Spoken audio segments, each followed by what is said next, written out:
Sulong ang pula, talo ang itim mga boss. Alright? Pag nagkamali ang pula, talo naman ang pula. Okay. Saan pwedeng magkamali ang pula dito?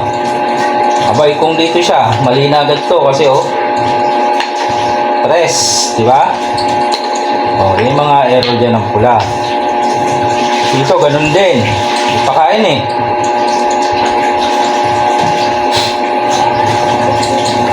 Pag dito siya, ito naman ang gagawin.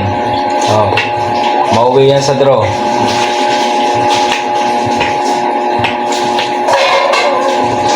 Dito siya oh. Pag pumunta ka doon, dito siya. Pag pumunta ka dito, lansi na ano.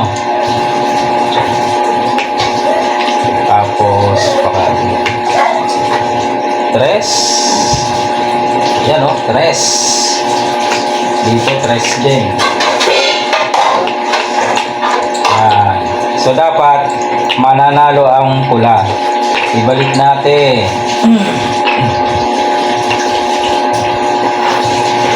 Ibalik ang position. Yan, okay? So, ano ba ang tamang sulong ng pula para manalo?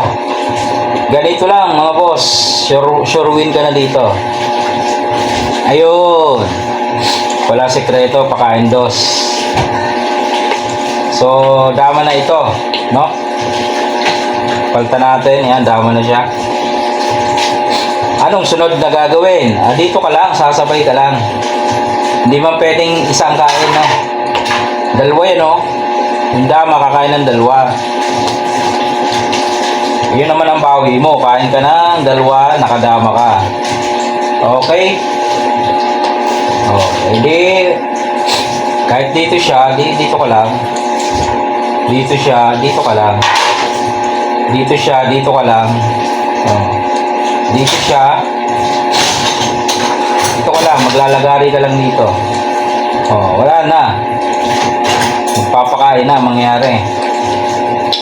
Dito siya. Bantay sarado.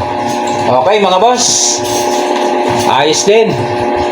Maganda rin kahit pa paano.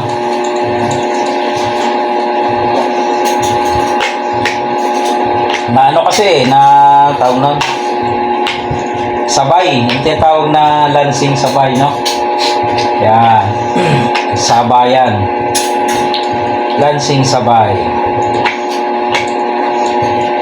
O, yan ang posisyon. Sulong ang pula, talo ang itim. Yun lang ang sekreto. Sabayan, mga bossing, no?